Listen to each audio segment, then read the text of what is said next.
Welcome to the Bioptimizers Awesome Health Podcast. And now here's your host, Wade T. Lightheart.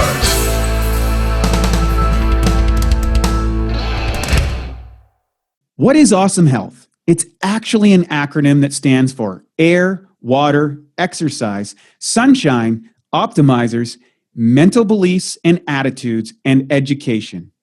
These are the pillars of peak health, and my team and I have created a free 12-week course that you can use to transform. Each day, you'll get a written and video lesson delivered to your inbox.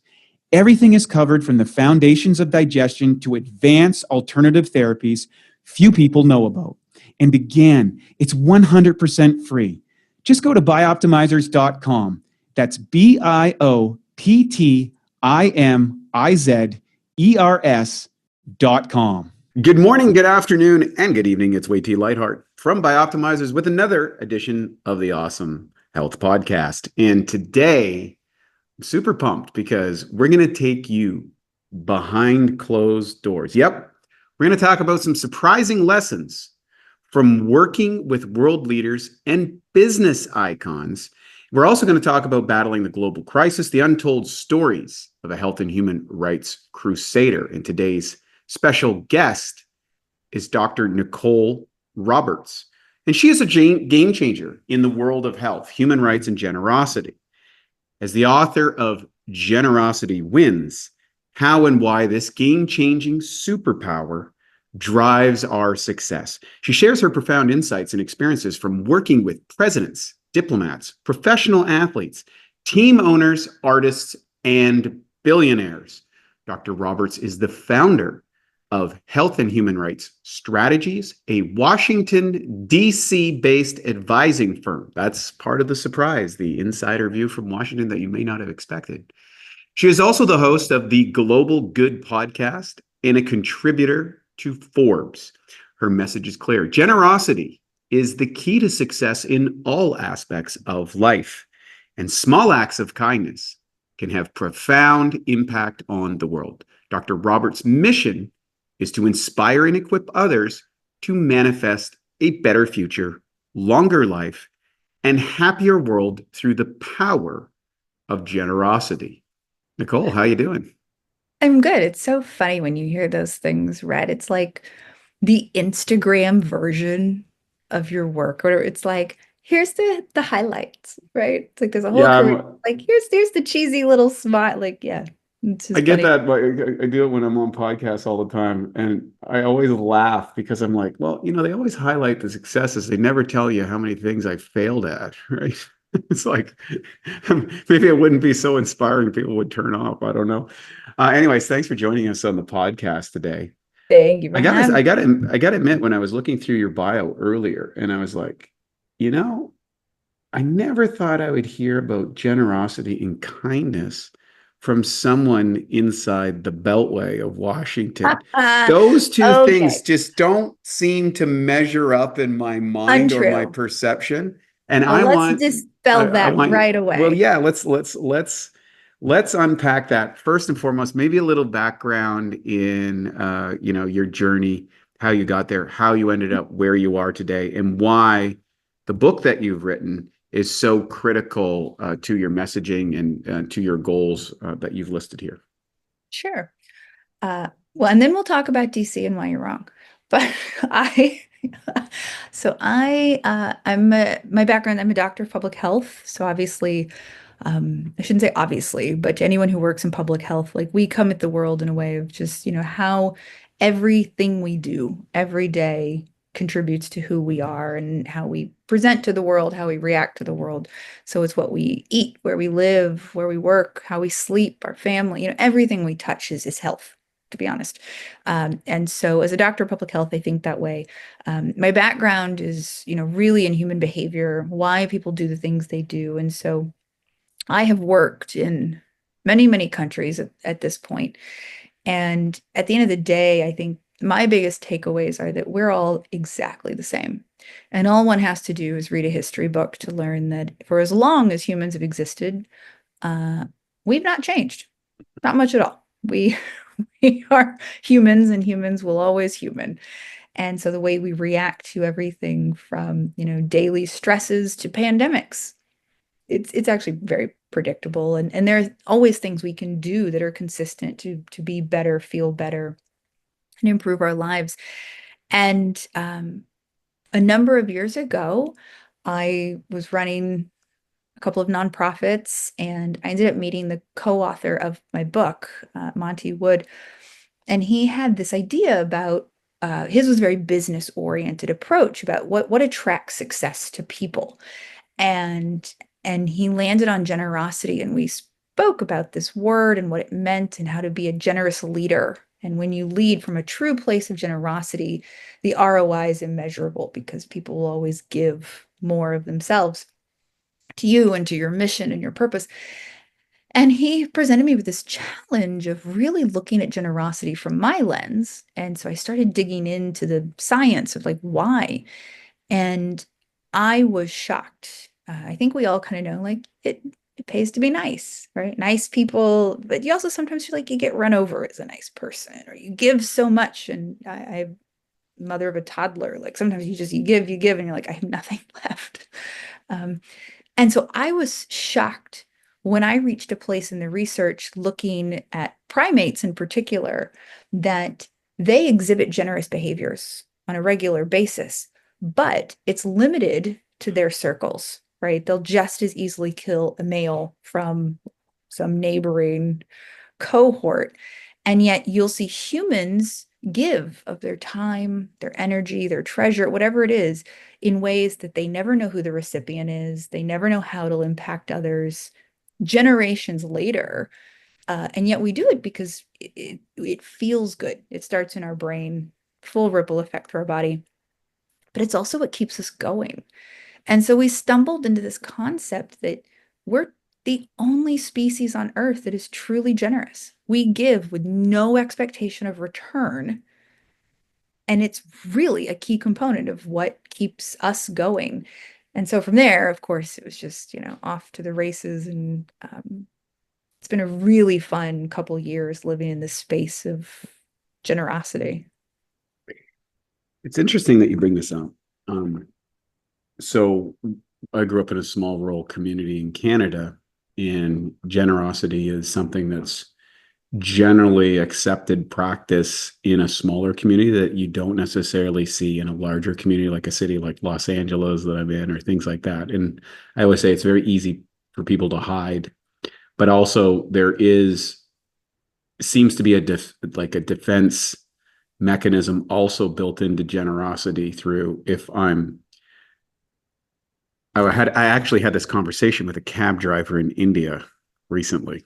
Mm-hmm. And we talked about it. And he's like, yeah, I got a few good friends. And if I have money and they need some, I give them some. And if otherwise it comes back or we just hang out, we've been friends for a long time. That's very interesting.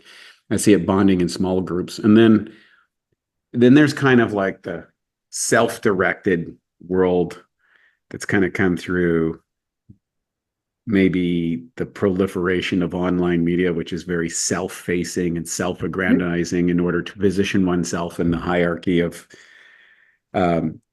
social integration, which is which is attached to your amygdala and your serotonin systems. Dr. Peterson from Canada goes deep into some of those elements, which is really fun. Then you've got the cross lay of personality types. Right. The big five is usually the common elements that they do. So some people will be more kind and generous by nature, and other people will be more psychopathic and taking, and there's distortions on the end. Yep. So, and then the final piece, I think, is we also view, and this is going to tie right into or maybe our listeners, confusion about, we don't necessarily see Washington per se is a generous environment. And here you are living in this place, operating from this, moving with the movers and shakers. What I have found in my own life, though, is people at the bottom end of the spectrum and people at the top end seem to have a disproportionate amount of generosity, which is interesting. So people that have almost very little seem to be pretty generous with their time or their whatever they have or whatever. There's a sharing, almost survival dynamic. And then on the other side of the equation, we see people who are massively successful, who are, in my experience, ultra kind and very generous with information or contacts or things like that. And most people can tie a lot of their success to somebody's overt generosity. How do I manage these variabilities, and like how does this apply, and when doesn't it apply? I'm very curious about this because I love studying human behavior myself. So it's a fascinating topic. Yeah. And that's a delightful question because I've never been asked that question. So I'll approach this a couple different ways. And first, I would say, in a way, the sort of breaking that dichotomy, like bookends, it's almost an American, like maybe Canadian, but like way of thinking. So my experience in places like Nepal, I don't think it matters. My experience is it doesn't matter where you fall on the socioeconomic status or anything. Like they are such a deeply kind people. Like they Hmm. work from, especially because food is love, right? Like Hmm. they are givers. Um, the Nepalese people, they're just so unique, and I experienced this a lot in India as well. To DC, what I would say is a couple things. And that is, first and foremost, I think people often have a very wrong interpretation of Washington, D.C. They think of it as a city of politicians, and that's not true. In fact, at least the way it works in the States, is you, proverbial you, elect people where you're from, and you send them to DC for a few days, weeks, months of the year. And then they come back home and they're actually yours. They're not ours. They influence what happens, but they don't belong to us. There are, hundreds Wait a of sec. Just like, who is us? just the American, well, in this case, the American people, right? Or is that the us within Or the, Washington that we're yeah, they talking send them about? to us. That's right. The us is in the us of But Washington. I'm going to push back on that. Okay. Does the general population of America see people in Washington as part of the us of America, or has that become an oppositional perspective in, the last decade? My experience is they generally don't. I mean, first of all, we're not a state, right? So DC is a very strange place. Our taxes, well, we're spiteful, right? So like our license plates say taxation without representation because we don't get represented like everyone else. Uh, Hmm. People, and I say this, I grew up both in the South and in the Midwest in small towns, and people always say like the people in Washington. And that's where I find like it's like it's an other. It's not an us. They Hmm. don't represent Hmm. us. It's those people in Washington. Correct. Yeah. And to me, so that says no, they don't think of us the same. And yet, every time I've had like family, for example, visit, they're shocked that hundreds of thousands of us live here 24/7. We don't visit because someone elected us to be here.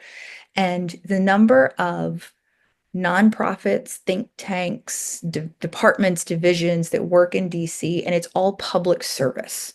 It is people doing good. So, for example, I've had one appointment and it was in the State Department and it was to do good in the philanthropy space abroad and to build relationships, like food security and children.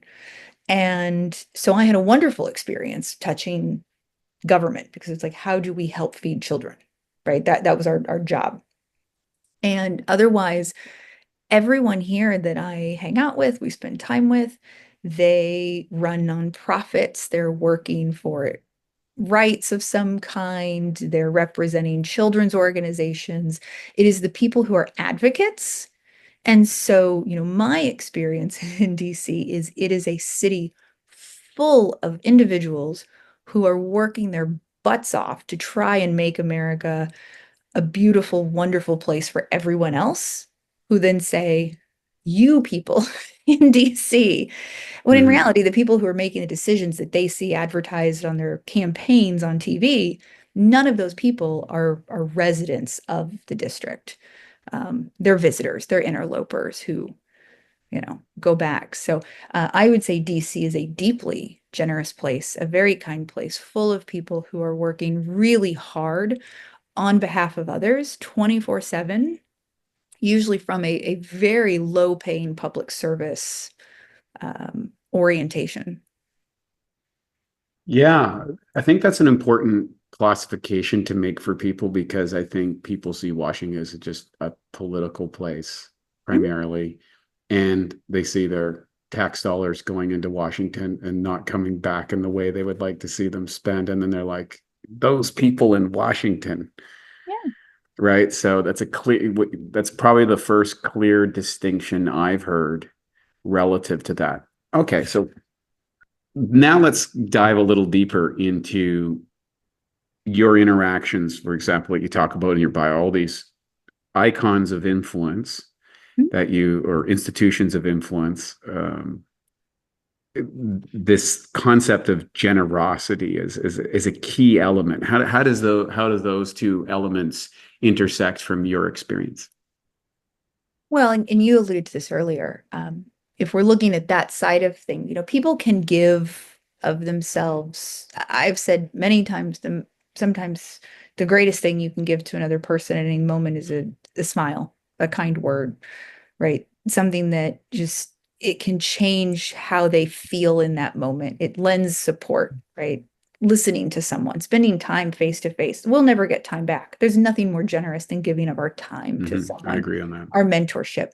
But when you're looking at it from a more, say, philanthropic space, um, people who have means, and in this case, it certainly is leaning towards monetary, but they often have a bandwidth that a lot of us don't, to think about how to have that ripple effect of influence of, if you fund X or Y, how does that help the next generation? How does that put down deposits on homes that then lead to physical, emotional security for people, things like that. So people who have means, uh, they're like all of us. Some are great, some are bad, some are most are in the Mm-hmm. middle.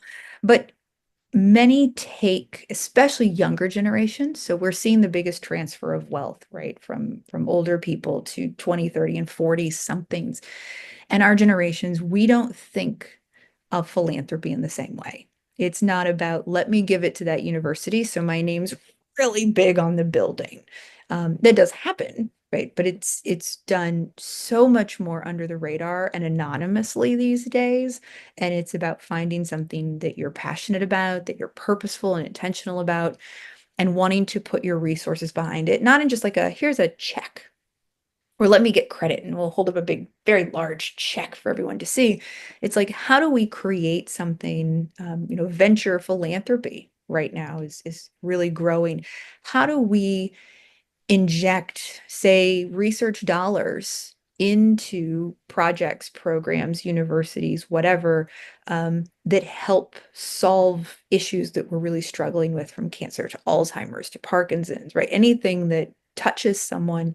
It's about, how do I create a sustainable long-term support of this science, of this community, of how do we rebuild a neighborhood and support the children in this area? Um, to me, the questions being asked these days of high net worth individuals and family offices are very different than the questions that were asked even 10 years ago, because the younger people don't think philanthropy in the same way previous generations did. And I find the younger people, 20 somethings, are asking deeply thoughtful questions that other generations, me certainly, like we didn't ask. Where do things come from? How are they made? How do we make this more seamless? It's really impressive, to be honest. I get to interact with a lot of people who ask very big, bold questions that I find we usually don't have the answers to. And then you get to bring all the right, hopefully, right people to the table to sort of figure out, how do we answer that question? So one question that's going to come up from my audience is, okay, we've got human rights and generosity, and then we have maybe people who are skirting around human rights issues who are Mhm. contributors.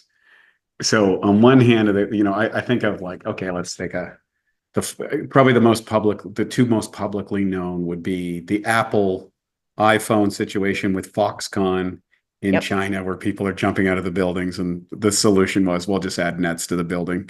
Or then you had the ongoing debate about Nike and, slave labor. And then maybe the third one, I think, is, well, the more electric batteries we produce, the more slave labor that is happening outside in order to, children Yeah. mining lithium. And then That's yet where I many thought of you were these going with people, the first one. When you said right. So, Apple, I was like, we're going to talk about yeah. batteries. Well, so many of these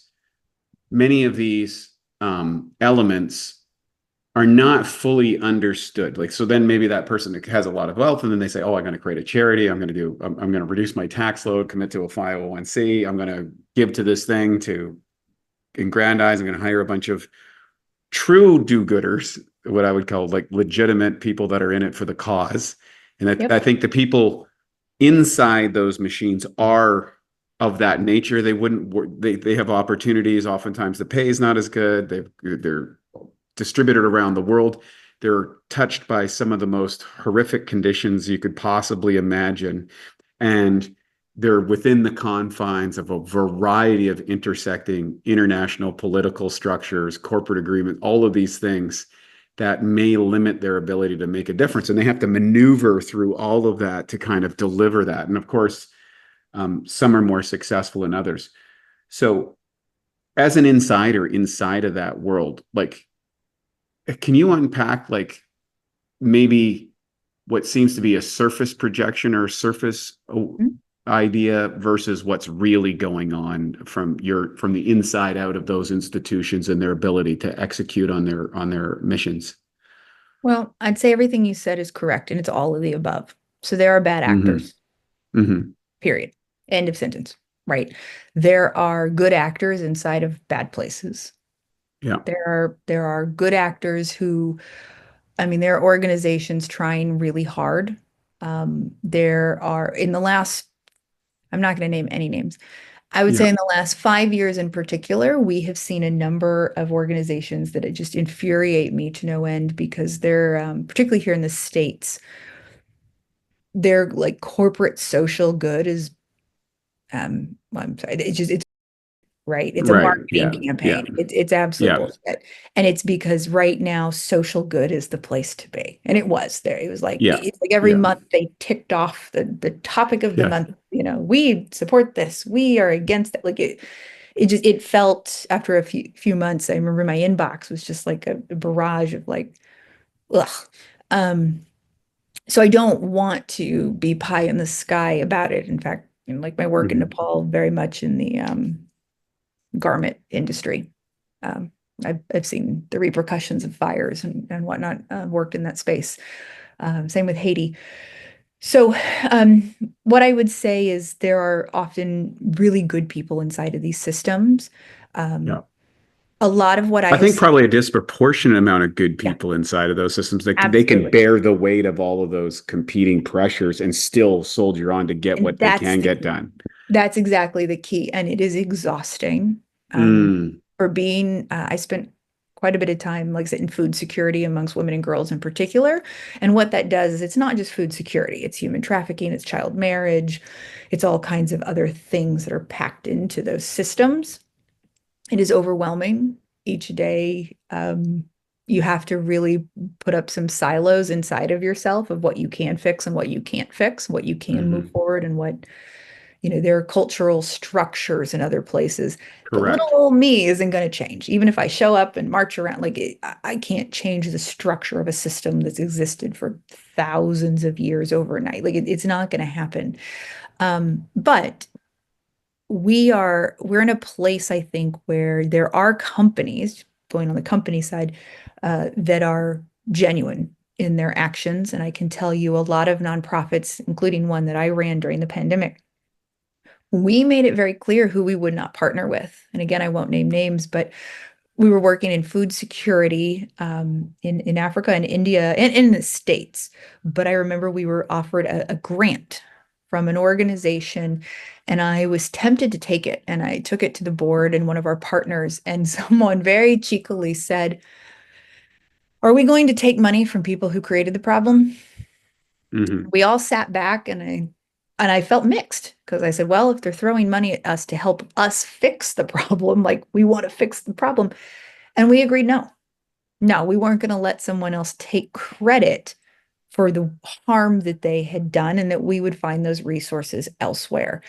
And it created some issues and there was pushback and I actually felt very proud in that moment. I've never shared, Mm-hmm. but you asked and it came to mind immediately because it was our way.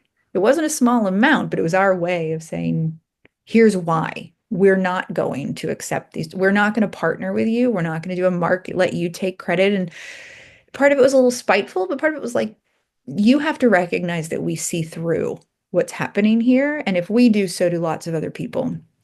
And we collectively will find a way forward. And we did with other partners who were authentic and genuine and did things for the right reasons.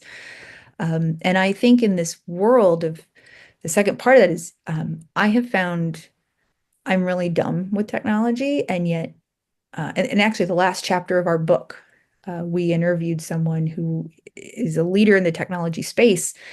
And we did that specifically because I was very curious, and so was my co-author Monty, about how technology will influence generosity. And he said several profound things. And one that always stuck with me is with technology, I forget how he said it, and I will not say it as eloquently, but karma is much shorter. Yes. And yeah, so you get, and so what he meant by that is like we are so digitized now, we are so interconnected that what I said earlier, like will show through.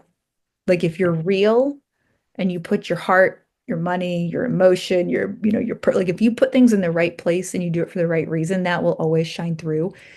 If you don't, it'll come to light. Like this space where you could do things behind closed doors and have public face this way, that is becoming a shorter and shorter and shorter window. And so I was actually really inspired by that. And I thought you see it, right? Whether it's a celebrity trying to show off one thing and then the next day then you're like, wait a minute. I thought yesterday you believed in this.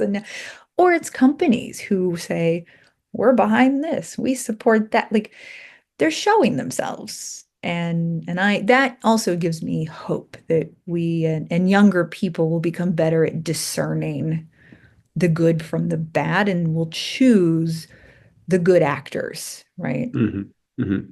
Yeah, I think things tend to move towards truth. Are you familiar with the book Power versus Force by Dr. Mhm. David Hawkins? Yeah, and I Yeah. think his map of consciousness and his methodology of moving up the levels of consciousness is the common element of success, happiness. If you look at, I think there's one chart in there that talks about related to levels of consciousness with poverty, employment, Yep. health, and all this. And so it correlates with what you're saying in the book. Yeah. So It's an excellent how reference. Yeah. Thank you. how did because your background's in neuroscience, so we're jumping around a lot of things, but I wanted to get to addressing some of the perceptions versus reality right out of the gate, because I want people to get to the meat and potatoes of this, but I wanted to dispel any projections that might happen from people not willing to listen because like, oh no, she's in it for herself, like, that sort of stuff. Like people can oftentimes do that because again, that whole Washington conceptual idea. So thank you for Same. unpacking that for us. I Yeah, really appreciate that. I believe you, but it doesn't ever not hurt to hear that. Oh, well, that's part of getting to, when you're, I'm in the nutritional supplement industry. There's a Mhm. tremendous amount of bad actors. A lot of the Oh, criticism that comes from the medical absolutely. community towards that industry is, in my opinion, warranted. Even some of the people in it that are doing a good or thinking to do a good job, they don't have the capability to test their raws, their ingredients, genotoxicity, cytotoxicity, is it bioavailable, any of those things. And I can confirm that 80% of the raw materials out there don't meet the standards that actually would deliver an efficable result. So, Joe Q Public that goes a white label thing that think he's doing a good thing isn't, even though out of naivete, other people are actually bad actors and are secretly, selecting. So that's a ubiquitous thing with the human condition. And it sounds like the Yeah. work that you're doing is no different. that being said, you know, there's an interesting connect. Like I'm always fascinated with this because I've practiced generosity in the business because it's just a way of life that I grew up in, and we've done that over and over, and it's really paid off in the team culture and in our company policies, and as well as our vision forward. And so many people are pleasantly surprised by it. They're like, "Oh, is this really nice or really?" But I don't think of it that way. It's just a way of being. It's not a way. It's not a strategy to be deployed. It's a way of being in the world that you're just what other thing. And I always like, well, what makes that tick? And I think you can answer this question because when you are kind or generous with somebody, and they are able to receive that, or even if they're not, it might be a donation at your church, or it might be giving to a cause that you saw online or at a charity function that like you said, there's this, no one will never know who you are. There's an anonymity to it. There is a biochemical reaction inside of the body that makes you feel good. To me, that is the most fascinating piece of information which separates us from so many other species. And you touched on it, and I want you to go a little bit deeper on it because I have a theory. And I can't wait to hear it. Well, my theory is I'm a single cell in the human body throughout all of time. So the thousands of generations before and the thousands of generations become are all part of one singular meta-organism called humanity. And then you can move beyond that into outside of conscious realms, into universes and galaxies and things that seems to be overarching principles that run the cosmos far beyond our little human self and my little ideas. And so I go, okay, I'm going to exist for a little while. I'm going to die. And I find my purpose and my value. And I go out there and I try to be the best little cell that I am. And we respond to that. And of course, people who are against this, who are more on the psychopathic tendency, would be more like a cancerous cell, a cell that is actually suboptimal to the human criminality, selfishness, psychopathy, sociopathy, all of these psychological conditions that some people are born with and lead them to decisions that are suboptimal for humanity. I think like 80% of the crime is committed by like 1% of the people or something. Like it's these are crazy statistics when you look at it. So there's these 1% of people who are making massive impact on the world. Then you got these other 1% that are making massive impact on the world in a negative way, positive, negative way. And then we got all these people in the middle. But what is that chemical? What is going on? Why are we so generous? Why does that feel good? Well, I can tell you that, but I also tell you, there's like a whole marketing thing in there I heard, and you talk about go live my best little cell. And I was like, and then you just add an F at the end. Be my best little cell. Right. You're going to be your best self, your best self. I love it. That's a whole other conversation about the universe. I like it. So back to the question at hand. So I would say you take a step back because as I see it, there's nothing that really happens here. If you're listening, not looking, I mean the body, that doesn't happen up in your brain. And so just like we get a runner's high, it's very similar. That cascade event that happens is remarkably similar. And so when people, you can do just call it an act of kindness, right? So super simple. When we do something for someone else, whether we know the recipient, we don't, people often, especially in the States, if you look at definitions of generosity, it's often associated with money and philanthropy. That's not actually what it is, which is why we really work to redefine it. And it's any act, of giving kindness that, is given with no expectation of return. It could be earlier. I said it could be a smile. It could be listening to someone who just needs to be heard. You could have given the money and it would have made no difference. You can give, a donor dollar to something, but you didn't touch a person in the same way. And so what happens, and we see this, and there's data to support it, right? Especially if it's an online campaign, you click, you give, you have a little bit of a boost, like I did good. And that's it. It goes away. It's very fleeting. When you give of yourself to another person, talk to someone, touch someone, listen to someone, smile at someone, just sit, be, look at, even if it's on camera, there is a human connection immediately. But then beyond that, we feel like our brains, not only we mimic people as well. There's something to remember there. So, right, you're Mhm. also mirroring, you're mimicking. We can't help it. Yeah. Again, we're Yeah. human. We have no choice in the matter. And so when you do something generous, kind, whatever you want to call it, people are more likely to also do it back. So first of all, you're immediately creating this reciprocal better. Right. Our brains, our serotonin, like we get the equivalent of a runner's high. It's actually called a helper's high if you volunteer or whatever. And Do you know what the neurochemicals associated with that are in particular? well, so endorphin, serotonin, those sorts of Hmm. things Hmm. right away, right? And then we cascade, and what happens is you actually start to feel it in your body. And that's where when Hmm. you, and I often explain it like as a runner because a lot of people know how Yep. to associate that. Like you hit your stride, like you know that feeling. You Hmm. literally feel different. It's true of when you give. And the more you do it, the easier and faster those pathways become. Beyond that, we see, so Harvard has, I forget what they call it. I think it's like the happiness study. 90 plus years. In fact, JFK was in the study, but uh, for 90 years they've been doing the happiness study. And what they consistently have found is people who have the longest marriages, the longest lifespan, best like cardiovascular health, et cetera, are people who tend to be what we classify as more generous. They volunteer more, they give more, they make time for people more. And so it's not just a body thing, although I very much, that is true. To me, it is so much more holistic and it really starts in how we think and how we behave. Yeah, I can think of an adverse situation I had as a young person when I was personal training, and it was a very difficult Hmm.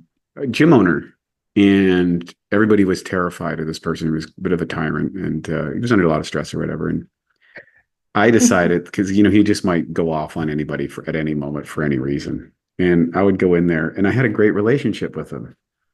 And people are like, "But it's like, how are you able to do that?" And I says, "Oh, I'm not invested in his behavior. Yeah. I'm not invested in it. Um, what I would preemptively do as soon as I saw him, I would be like, "Hey," and use his name. "How's it going, man? How you doing today?" Like I would just overwhelm him with these affirmative statements, which I think fulfilled his need for status on some level. And even Yeah. when he would turn his attention to grill to me, I found it humorous. I'd be like, "Come on, you know how this is. We got a great relationship. I love working here. You're getting paid on time. My clients all look good. It's helping your gym. I mean, come on, okay.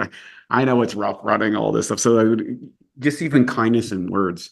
My mother is a Yeah. superstar of kindness, Hmm. and it's I like something. hearing that. Yeah, she was still is, and it's a way of being, and I've watched her move through society even though she's in challenging conditions for most of her life. That never impacted her sense of feeling of abundance or generosity, and that the her general sense of well-being that she created, even though Yep. might have had difficult circumstances. Those are So both great descriptors. And I'm sorry for interrupting you, but I do want to it's call this okay. that word abundance. It is a wonderful word. It's a mindset, right? Of A working with hundred percent. abundance is a great book. People have read the book. Yeah. And, Uh, and I study of an Eastern philosophy, for example, and there's a pathway of renunciation. And through renunciation, the idea is it's not about I don't have anything. It's about renouncing the idea of ownership and accumulation and stuff, and saying, no, I can walk out here and see these beautiful palm trees and this ocean, and it's mine. It's the world's to share, and I can enjoy in the abundance of the sunshine. I can enjoy yeah. in the abundance of the lake. I can see the sand on my toes. I can walk down the street and see the buildings as part of my community. I can see peoples as extension of my family. And I think that's a key element to understanding that all of the things that you don't have to pay for Right. are probably more valuable than the things that you go and leave a much more point. Absolutely. Well, and to what you just said, there's also that idea of, right, we're just stewards of Right. particularly land, right? It's not ours. We don't Everything. actually own it. You can have a piece of paper that says this condo is mine. Like we're just stewards of this land. And that mindset is so different. And I love as you talk about your mom as well, and you'd ask like, that immediately made me think of the love hormone, so oxytocin, right? Acts of Hmm. generosity, like it's that love, it's that bond that happens between two people. And Hmm. we think of it like in that case like a mother-son relationship. You know that when you hug your mother, what's happening, but we can build that with anyone. And so it's less of there is the reward, right? There's that on the flip side, I would call it kind of like that dopamine side, like the reward center gets activated. Sure. But I really think it's more the oxytocin side, the serotonin side. Like, You mentioned another element, I think, early on, was I think it was really important. So, how does one act in a generous way without being leveraged by psychopaths and sociopaths? So, for example, if you look at the literature around psychopathy and narcissism and yeah, the dark triad and stuff, it's very interesting is that many of those individuals actually surround themselves with people who are ultra kind, considerate, and generous, and they're use that takers. as a weapon against Yeah, them. yeah, And they're the takers. more, Yeah. and then there's another aspect of humanity that if you're of that nature,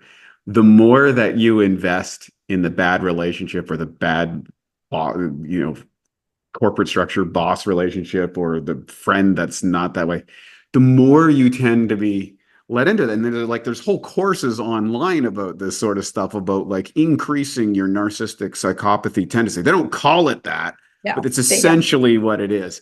How does Yeah. someone who has that nature, and obviously you're one of those individuals and have studied it extensively, how does one protect themselves and direct their generosity in the appropriate institutions and places that would give them would protect them from the downside of potential naivete or manipulation by people, because Mhm. oftentimes people project their own sense of being Yeah. onto other people, and they assume because they're this way that person is automatically that way, and it's very high tendency of like what I call the giver types, and there's all sorts of Yes.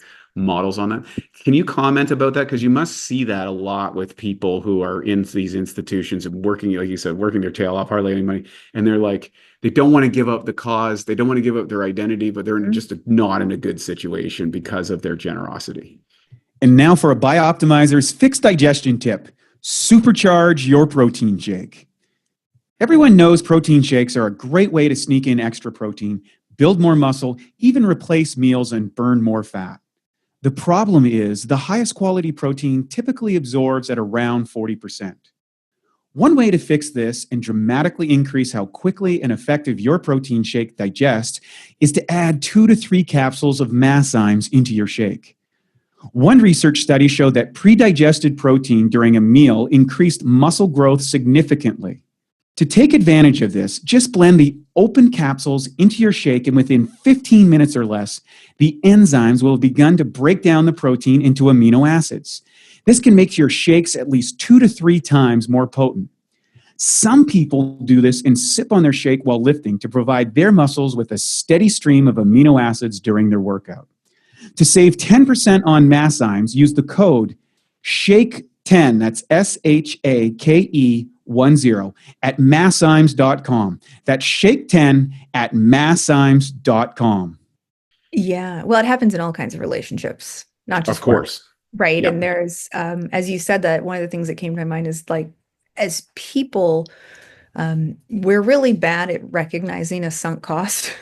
Like we Yes. A we hundred just, percent. The more and you, so yeah, the more you're it's drowning, the exactly. more it's like, but if I just go one more time, this time Yes. it's going to be different because I've put in so much. So there, right, there's that piece of the Charlie Brown and Lucy kicking the football, right? It's a beautiful classic example. classic. So yeah, there's the sunk cost side that I didn't plan to speak on, but it's there. And that's an excellent question. And man, have I been there a lot. So I don't necessarily have a great answer other than to say, as someone who has been a giver to a fault, I actually, you've mentioned some of these things, and everything I do, I find sort of fits very nicely under an umbrella that makes sense to me, but at face value can look really disparate.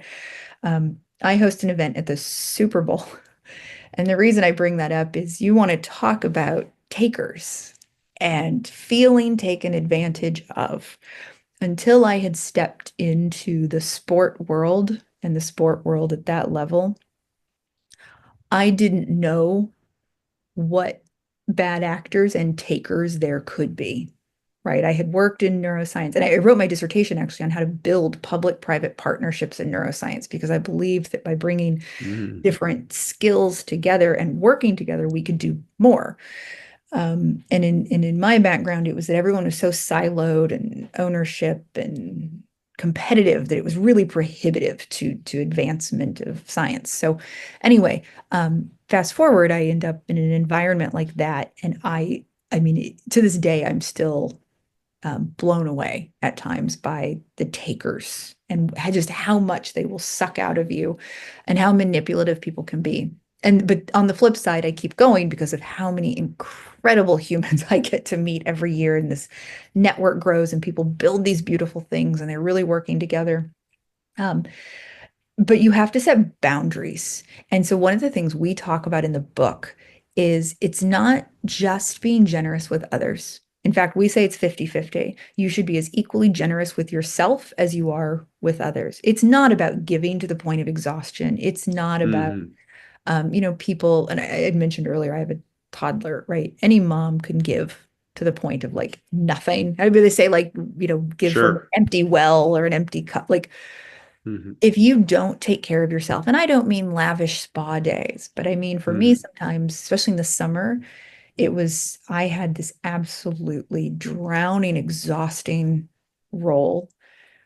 And then my son would come home and he's 2 and he just needs and he wants and he's happy. And my husband and I had to work out this situation where I would just go outside for 5 minutes and I'd be like, I just need, like, I have to let that go and reset to come back in and be Yeah.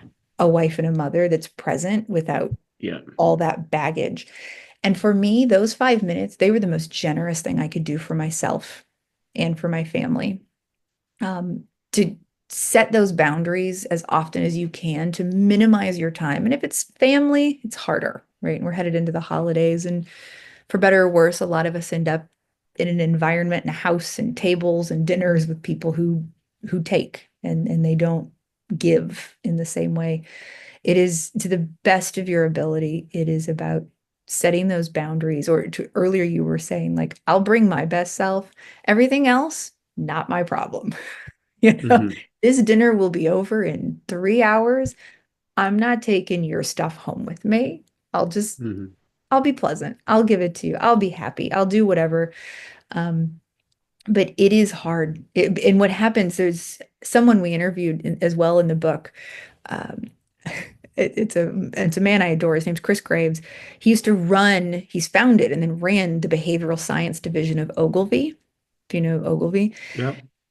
And the reason I wanted to interview him is because I knew he would not agree with the premise of our book that people are inherently generous. And, Right. and I Right. wanted to, There's a lot of people that would actually say that.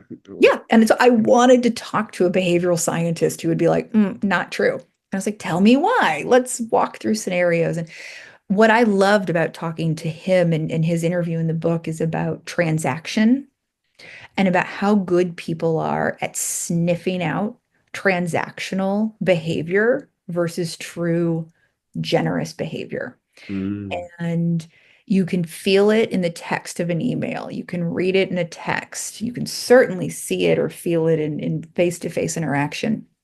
But one of the things we are inherently as humans very good at is knowing when someone is truly giving or interested, engaged, and when someone is there to receive and not to be an equal participant. And so when you talk about those takers, the narcissists, those of us who give, we fall into that trap very easily. But if we're really true to ourselves, we know right away. right? We know that behavior. It is very predictable.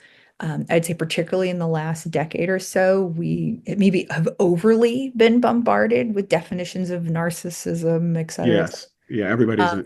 everybody that you disagree with is now a narcissist. Yeah, but like to me, the Which is the most pendulum has, narcissistic thing you could yeah, possibly say, which is the I was like, to me, ironic the part of it, pendulum right? swung so far, it's now a bit ironic, but Yeah. I think we're coming back to a nice way. But there are real definitions. There are real behavior traits, and we can inherently sniff them out. We just What are have. those traits for our listeners that are constitutes maybe true Mm, generosity versus transactional surface level? I'm going to set the trap of mimicking generous set the trap. behavior so I can close, Mm. what my Well, selfish yeah, goal might be that I don't want to necessarily reveal on the front side of it. So I think you just kind of nailed to me what's the biggest. And it's the thing I think that set our definition apart. At least that's what we've heard from most people is our definition is giving with no expectation of return.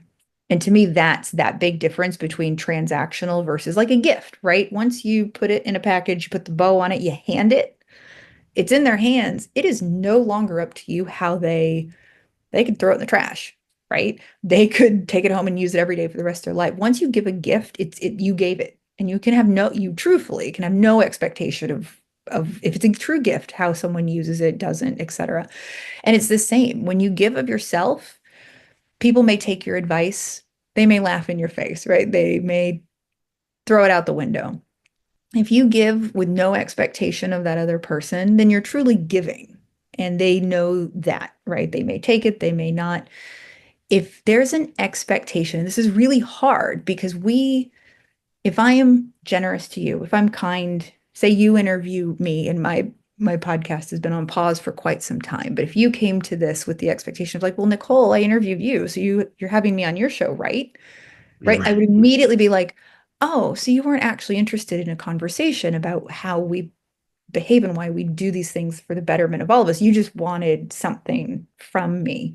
Um, and so I think to what your question about, how do we know the difference right away? I don't have a definition of narcissism that I could just lay out of if you see this and this, run away, right? But that transactional behavior is revealed very quickly. People let you know their expectations by what they ask, what they tell you. And I think the transactional nature is the biggest tell, and it shows itself very quickly because they'll ask you questions about you, and somehow it'll come right back to, oh, then you should do this. I'd love to. And it comes back to something that benefits them. And if someone makes it about benefiting them, then they're in that moment, they're really looking out for themselves and not truly interested in you or helping you. People will go out of their way to help someone else. It could be a tire, right? They're not expecting you to show up at their house and leave money on their doorstep or buy you 4 new tires. Like you helped a person on the side of the road with their flat tire. Like people show you right away, and if not right away, very quickly, whether it's a transaction or a true generous gift. What are some of the other things that the book uncovers or reveals for people, and how they can apply maybe the art of generosity? Because it is, by what you've described, an art. Yes, an art and You a know, science, I yeah. would say. There's this. We touched on a little bit of the neurochemical science. We didn't get into why that's so pervasive in humans. So you can either go down that road, or we can go to the art Hmm. side of it. So why A is that little, different than other primates in humanity? What's your take on that? yeah, maybe a little all the above. So the way we structured the book, I think, is a really highlights our intention. And so we have never, and we were told no one else has seen a book quite like this. So correct me if I'm wrong. But the way we wrote our book is like a business fable, like Who Moved My Cheese or some of those. But every person in our book is a real person except our main character. And she goes on this journey. And so everyone she interviews, like I mentioned, Chris Graves and others, like they are real people who sat down and interviewed with us about the topic of generosity from different perspectives. And so to your question, one of the people we interviewed, so many were profound to me. I mean, clearly we put them in the book because we were blown away by their answers. But one of them was the only person I found that could really answer a question that I kept asking of every interviewee, which was, can you teach generosity? Is it inherent? Is it who we are? Is it something we can learn? And if so, how? How do we start embedding it into our life? How do we teach people to work from a generous place, live with, as we call it, a generous spirit, where it's not an intentional, today I need to do this thing. It's more like, naturally, this is the kind thing to do, right? And there was a man who, his name is Jack. He has started lots of schools, and particularly for boys, in the foster care system as well, so who haven't been adopted. And so these are boys in particular who have reached teen years, who have never, as we would describe it, have grown up in a generous environment. They didn't live with caregivers who were working from a place of abundance. They weren't in environments that were just giving to them. And so it was important to him that in all of the curriculums in the schools he started, that it was about helping your brother, and that was a key component of all of their lessons, is what are we doing for for our brothers. And so he described these beautiful ways of teaching young men who did not grow up in generous environments or with examples how to be generous by caring for each other. And I'm getting a little choked up about it. And it blew me away about how it really takes small acts. And I don't mean that in a cheesy way. I mean it in a very intentional, everyday. And you can start out, we recommended that people actually journal and every day do one thing very intentionally for someone else and one thing for yourself. And to get better at it, as you and I both know, patterns of behavior. The reason for the journal is to write it down and then write how it made you feel. And what you're going to see very quickly is you can articulate the positives that came out of those two small acts.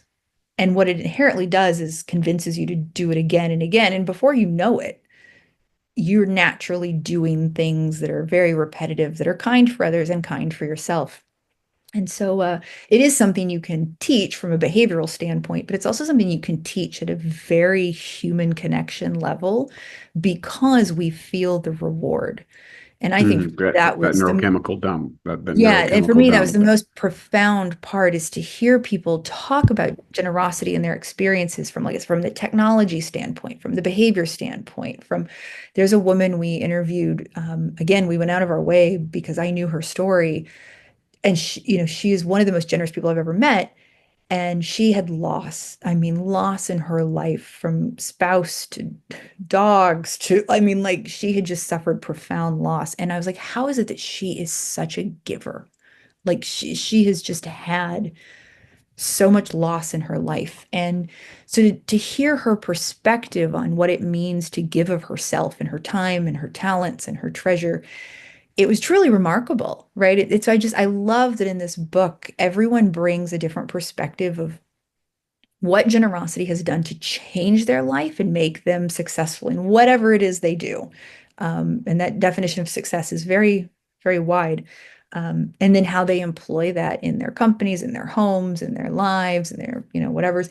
And so anyway, we have a main character, and she thinks she's at the peak of her career, realizes she's missing something. And so her boss sends her on the greatest journey. I want to be paid to go on this journey, but to interview all these people to learn the true meaning of generosity. And at the end, I don't want to give it away, but she gets named Chief Generosity Officer of this huge company. And her job becomes to make the company, across all its hotels and whatever, and it's a hospitality industry company, to be more generous with their staff, with their clientele, and in the communities and cities in which they work.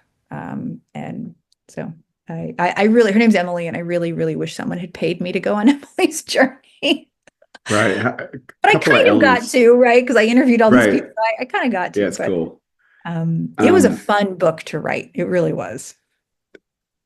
One other, so I want to go a little bit deeper on this acts of generosity and managing your own generosity and the difference between generosity to others and self. So how does someone manage rebuffed generosity. So you could be kind and try to do something nice for somebody, and they shut you down and refuse it. And that often can be really hard to deal with for some people. What's your suggestions around that? Because it does happen. You could, and then Absolutely. oftentimes that leads to, how dare you refuse? Like, there's like sometimes you'll see a counter rage, almost, that you've denied this self-identifying neurochemical dump. It's like you've taken the drugs away from the drug addict, because my drug is, I'm going to give to you, and I'm addicted to this feeling I have. And then you have the opportunity to rebuff that for a wide variety of reasons. You get rebuffed for whatever reason. And it can be, you'll see that the crestfallen. It's also a part of the romantic comedies. The guy goes to do something nice for the good guy does something nice for the girl, and she doesn't pay attention to him, and you can see him kind of like Yeah, well, broken and it's crushed. rejection. It's managing expectations, right? Again, Mm, the boundary setting, because and this gets back to sort of that concept of once you give with no expectation of return, right? But we often can't help it.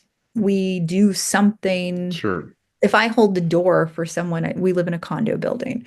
I always hold the door for the people behind me. The number of times someone in front of me, seeing me with a toddler in my arms and a coat and gloves and hat and all the stuff, lets the door go and it shuts. And I'm like, are you kidding me? Like, I held the door for you. Like, how could you? Yeah. And I realize it's not your exact, but it's like that. No, that's a good. No, that's a great. Actually, But that's a it's the really real world expectation I example. There is have a that I did this for subconscious. you.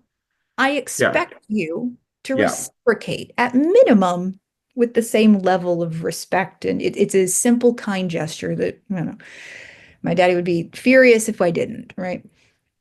And but it's to me, it's really about managing expectation. I'm not in control of that person. I don't know what day they had. They may not have seen us. Sometimes I know they did, but they clearly weren't thinking straight. They weren't considerate. There's nothing I can do about it.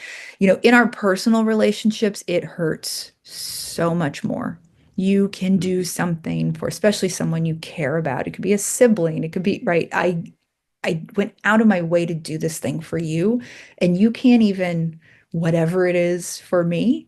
Those emotional expectations are very, very hard to manage, but I can't recommend enough that, again, sometimes the best thing you can do is you have to let it go. And it'll eat away Mhm. at you, but it's never, there's all those sayings out there that it's never a balanced dynamic because they probably aren't thinking twice about it.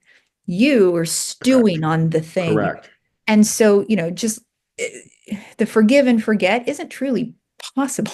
You won't, but all you're doing is further harming yourself. And so you have to manage your expectations. You have to set your own boundaries and you have to let things go. You can bring your best self. That doesn't mean other people will. And certainly we see that people don't often. So Yeah, the best description of that I've heard to date was Dr. David Hawkins talking about living your life like a prayer. In other words, you are that which you pray for, that which is you embody in your own nature.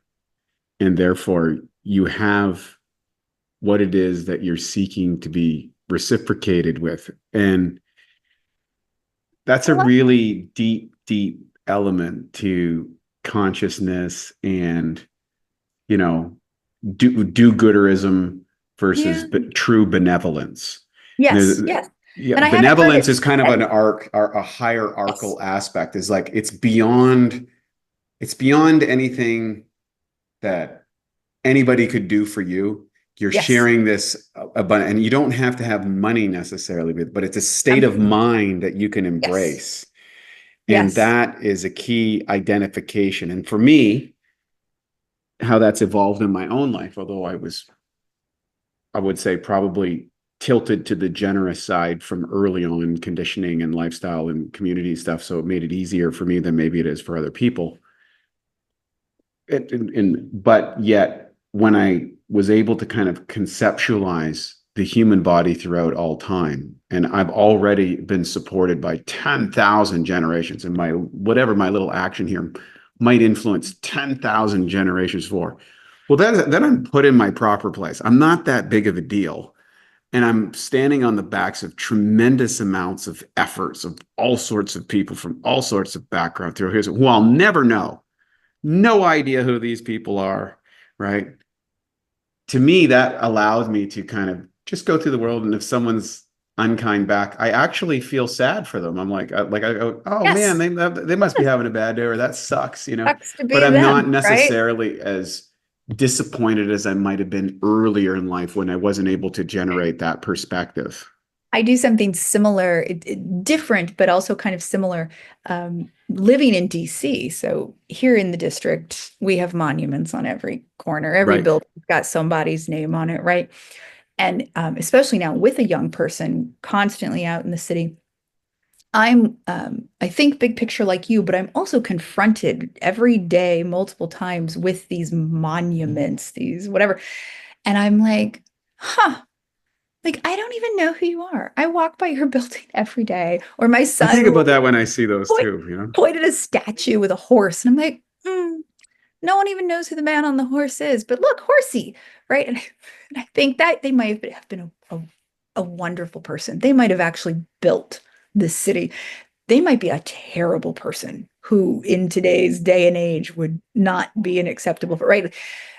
I don't know. And it's not to be callous or flippant about the people who changed the world and built, our country. It's to simply, for me, it's a reminder of I can literally move mountains, build buildings. I can change the world in my time. And in a couple of generations, there may be something of me, and someone will be like, who's that? It's that Right. girl. Oh, look, ooh, she's on a horse, right? And that's all they do.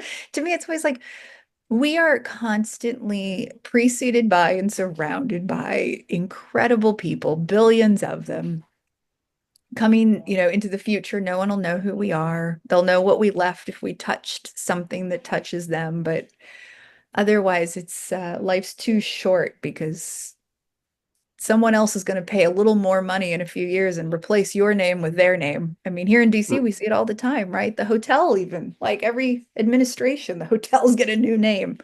It's so fleeting. That kind of recognition is so fleeting to me. It's so superficial, literally and Yeah. figuratively. Reminds me of when I was a tree planter years ago. If you did 2,000 trees in a day in Northern Ontario, it was pretty rough conditions. You got a T-shirt, and the T-shirt on the back of it says, "You don't know the meaning of life until you've planted a tree under whose shade you'll never sit." Yes. Yes. Yeah, And yes. I thought, well, that's a really nice Mhm. saying. And then if you look at a lot of more, um, I would say Eastern philosophies, there's a more identification with the group than as the individual, and Western would be tends to be more individualized. How Very much much inf so. so in regards to that aspect of generosity and kindness, how do you see that playing out for a better future, a longer life, a happier world that you kind of identify in your Mm. biography? What are the keys that validate that? And then how do you apply that maybe for our listeners as at a early stage, middle stage, and the ultimate Mm. stage? What would you suggest on that? Uh, I I mentioned earlier, I am more optimistic than I think most people I talk with. They always seem surprised when I say how excited everyone seems to be always down on like the young generation. It's like every generation's like these kids today. Uh, Yeah, I think it was like that's an old Aristotle quote, I think, you yeah, know. like and yet I am not that way. I am always like I said earlier, I have been so positively inspired and impressed by younger generations. I think don't get me wrong, we've got the phone addictions, the Instagram, like we've got a lot of Sure. stuff, right? But again, back to that point of like they are able to connect in new ways. They're able to ask questions about where things come from, to your point earlier, right? Like looking at cobalt mines and to me that in particular is a topic that is just it baffles me that people don't understand the gravity of like what is happening to humans just for things to run, right? But Right. as information comes to light, and yes, there can be an overload of information, but I think young people today, if we can teach them how to discern information, the good from the bad, the real from the fake, I think they are poised to be able to make such incredible decisions for good that are really for the betterment of everyone. I think they will have the resources that previous generations didn't have, whether it's in technology or molecules or right. Like I think the depth and breadth of their knowledge and their resources, it's just truly incredible. Like it actually makes me really, really excited for their future. If we don't screw it up first. They should be saying those old people. Uh, but how to, do these things early, middle, late, however you quite framed that. Um, I would say a lot of it is appreciation. I would tie it a little Mm, bit to gratitude. If you truly are looking at things through a lens of generosity, you will see it all day, every day in your own life. And I think right. that is a place that, of course, yay, go buy the That's a book. reticular activating system kind of Yes, perception. it is. If I make the decision of this is how I'm going to see the world, I'm going to get I literally, reinforcement yeah, of I see the that world. belief. That is how I I, see the world. If and so I was being cheesy saying like, go buy the book. But really what for me the book is about is it's not hard. It doesn't take grand acts. It doesn't take having money. It is really the small intentional ways of how you interact with people, how you interact with yourself, and how you view the information that comes to you, because you will start to see all the teeny tiny ways you are probably already very generous in your day. You've just never thought about it through that lens. You see all the faults of how you're not generous with yourself, right? mhm. But you also then see all those things. None of us are where we are in our careers and our family without other people.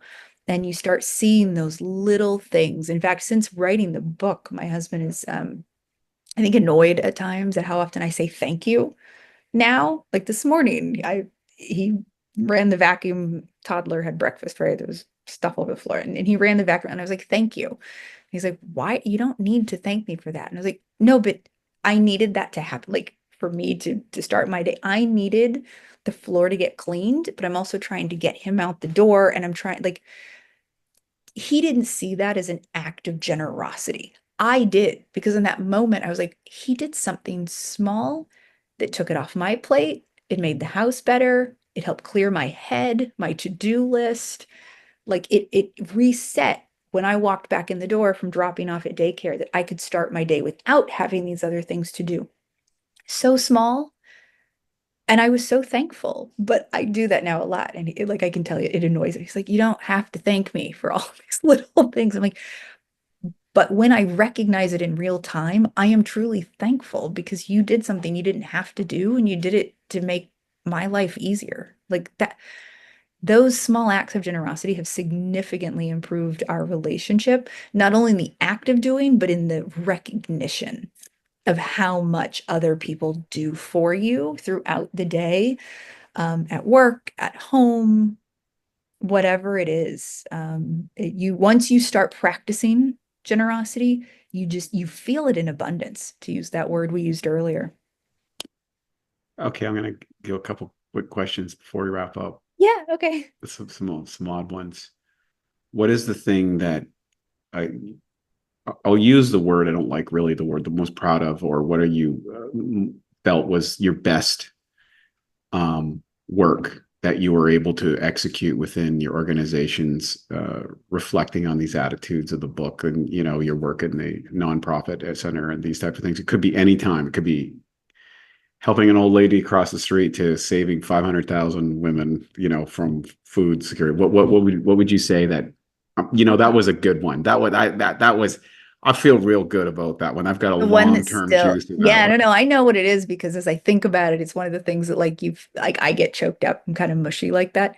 It is in the food space and it's with girls. I've worked all over and I remember, um, I don't want to get sappy. We were doing, it was around an event, but the girls weren't a part of the event. But what was happening is we had provided food and not a traditional hot plate. Like we were, you got to meet children where they are, especially when the pandemic started, and schools were no longer a place that you could help provide food in low income countries. And so we started using soccer field or football fields because that's where children gather. And the concept essentially became, how do we feed kids? The one thing kids will do is play. So how do we start gaining access to those, old soccer balls? You throw one out, kids will come and we can help feed. And the word we used was nourish, because nourish is such a beautiful word, because it's not just food in the body. You're not just nourishing the body, right? It's your soul, your heart, your growth, especially in young girls. Point is, we did this exercise once where we were like, what's the word? If you could have one word that described food. And I expected lots of things. And here in the States, we heard lots of things like full and yummy and blah, blah. And the girls in this particular, we'll call it a school, but the words they used were worthy. I remember that one stuck out to me. Loved, valuable, like words that any child should feel because they exist, not because they were given a meal, but it told you like where they fell in their family, in their community, and to have children say those words with food, just, yeah, sorry. Well, It broke my heart. At the same time made me so proud that we could find a way to make these girls feel that way. So. Yeah, it's part of the I would say the abundance bias of Western society. I think very few people really appreciate how dire situations are in the world, and food is a fundamental core element of life.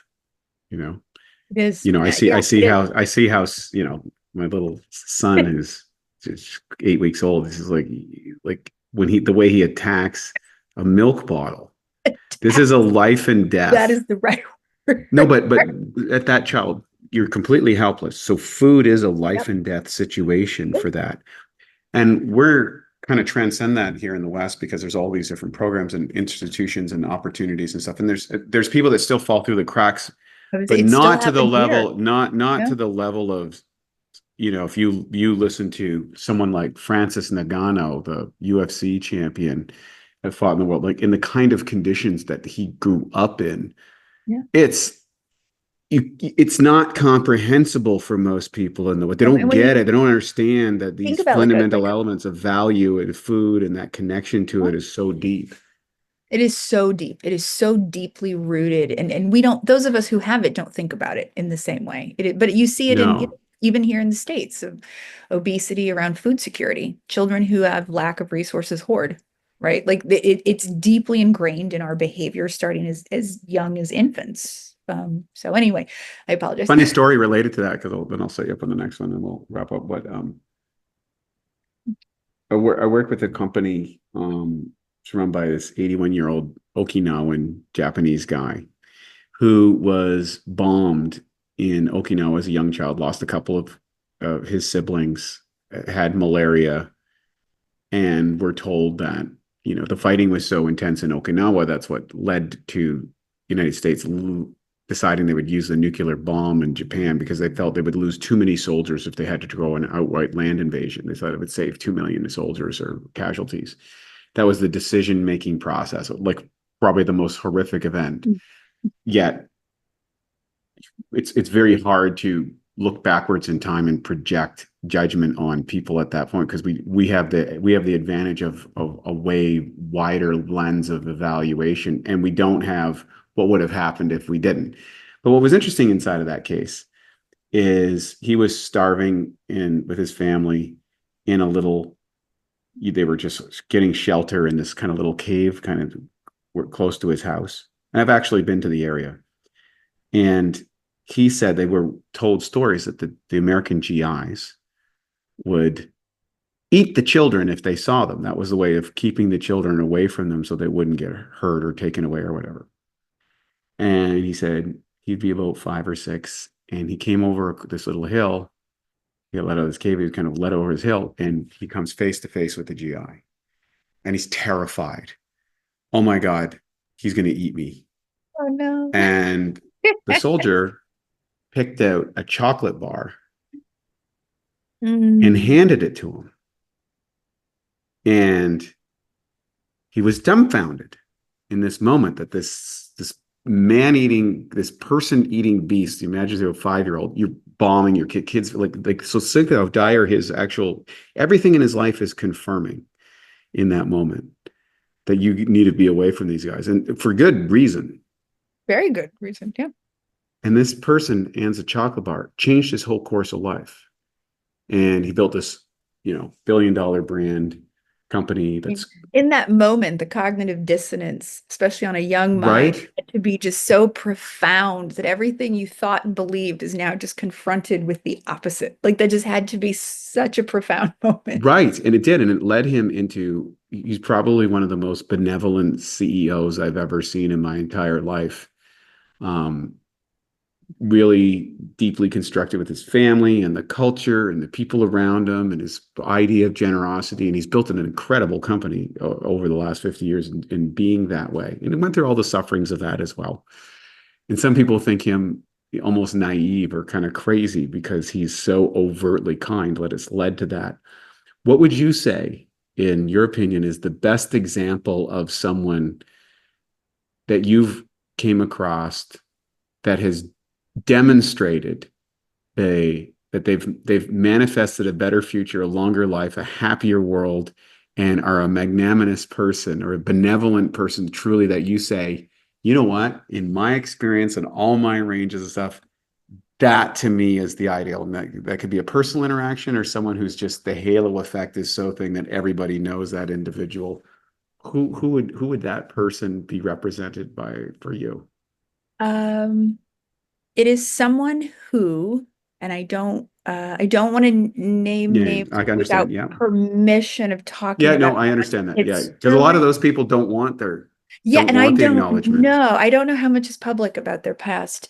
It is someone who it is similar-ish situation who I mean, I believe my experience is some of, if not most of the people who have done the most impactful work are people who grew up in circumstances where they know the true meaning of lack of resources, whatever that means. And so the person that comes to mind is someone who it's like you hear that story of like they still had an outhouse and they like Yeah, the yeah, sort of like no running water, no resources.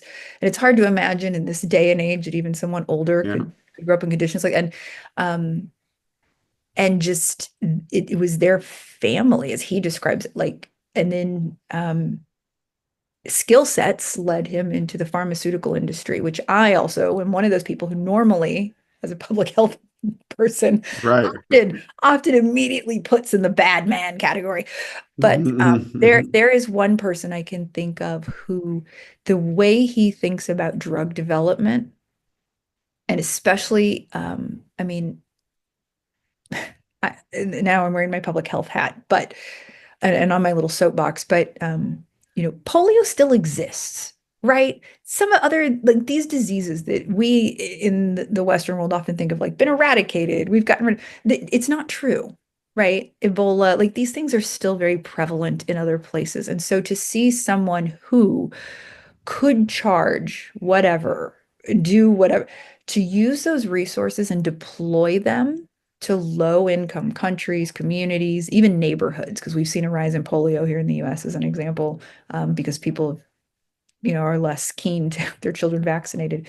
And so, but to see someone who just remarkably poor circumstances, environment, but had loving conditions and a talent that was nurtured go on to just give to use that talent which has led to wealth and I think but even in the early days where there was none of that there was just raw talent to deploy that in public health ways again the recipients will never know that he created that they'll never know how many last mile problems had to be overcome to get those resources to people it just to me it is the most amount of effort I have seen someone put in to an absolutely thankless job.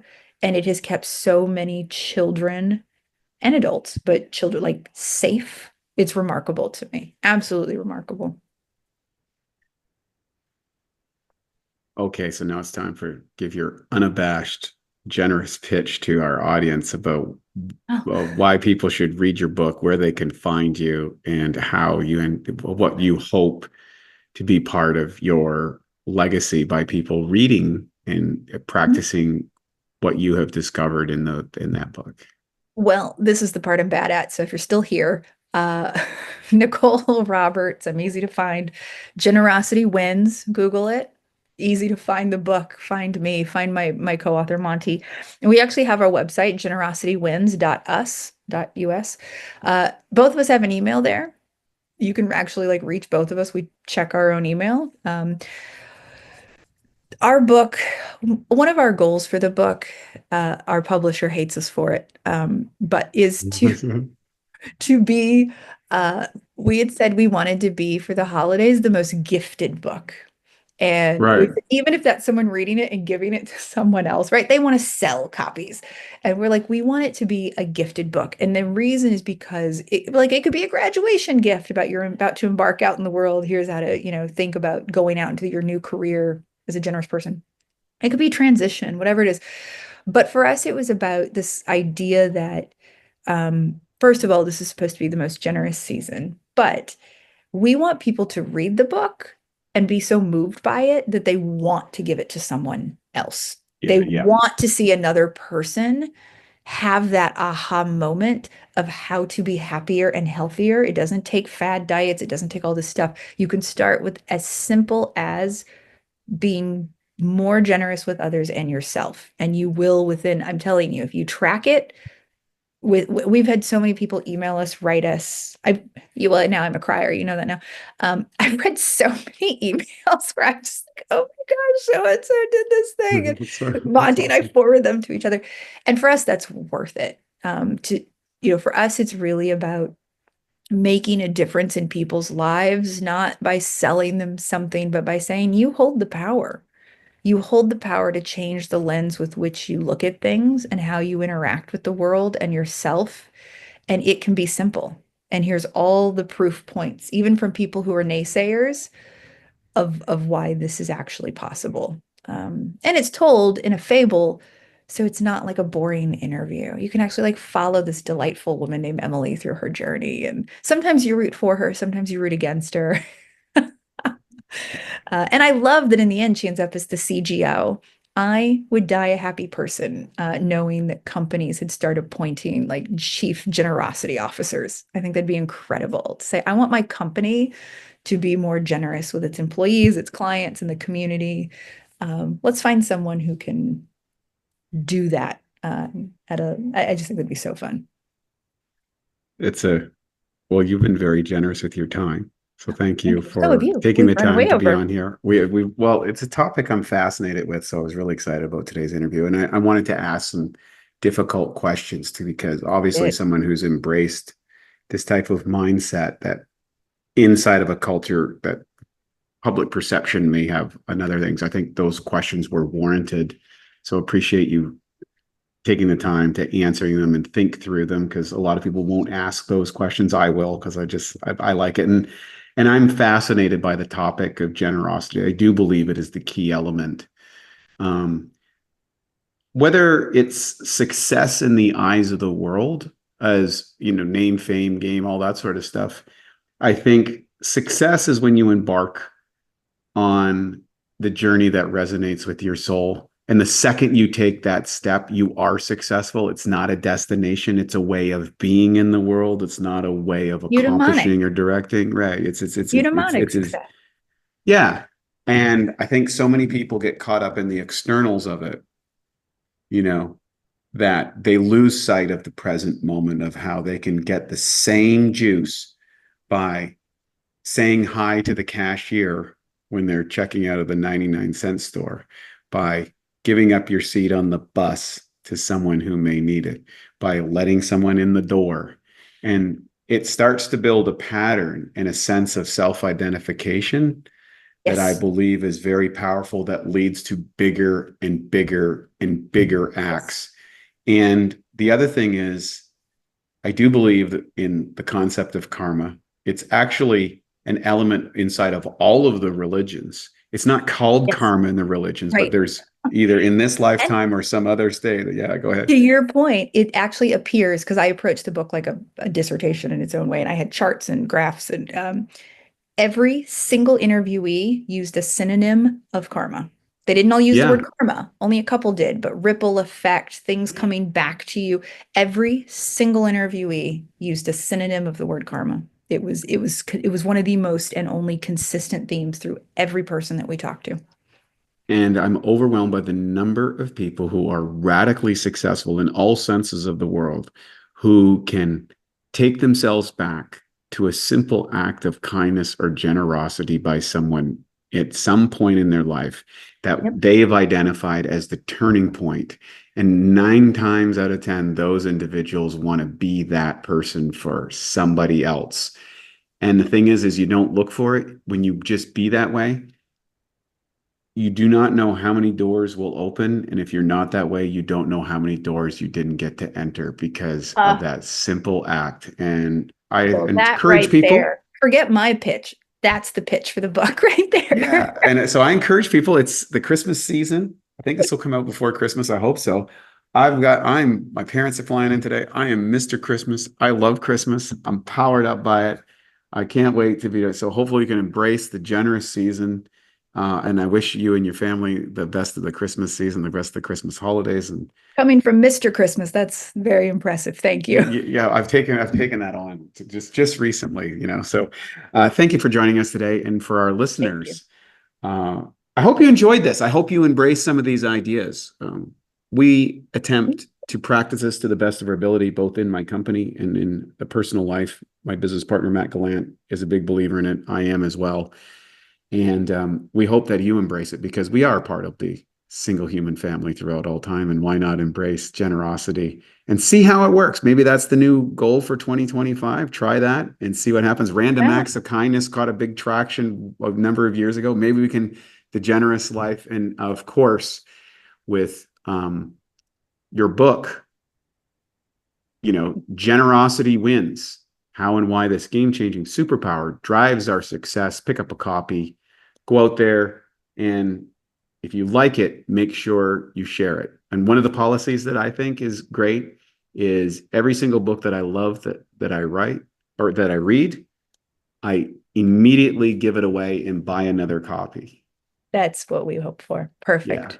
Right on. Thank you so much for joining us today. Thank you, Nicole. Really appreciate it. And for all our listeners at the Awesome Health Podcast, this is Wei-T Lightheart from Bioptimizers. Happy holidays, and we'll chat real soon. And now for a Bioptimizers fixed digestion tip: how to get away with eating sugar. Hey, look, sugar is normally one of the worst things for you. But let's be honest. I mean, we all cheat from time to time. And here's a little trick that will ensure your body benefits from the sugar. Now, before you eat or drink anything sweet, take 5 to 8 capsules of P3OM. The patented strain in the formula devours sugar so fast it literally doubles in the body every 20 minutes in the presence of sugar. That doesn't mean that you can or you should eat a bunch of sugar or sit around all day doing that. But on the days that you do cheat or you go after one of those maybe meals that you wouldn't normally do, this ensures that you get something in your gut that eats the sugar. And it's not going to feed the bad guys or spike your blood glucose nearly as much. So to learn more about P3OM and its sugar-devouring and protein-digesting properties and how it can transform your gut and metabolism, go to www.bioptimizers.com. Thank you for listening to the Bioptimizers Awesome Health Podcast. You can find more information at bioptimizers.com.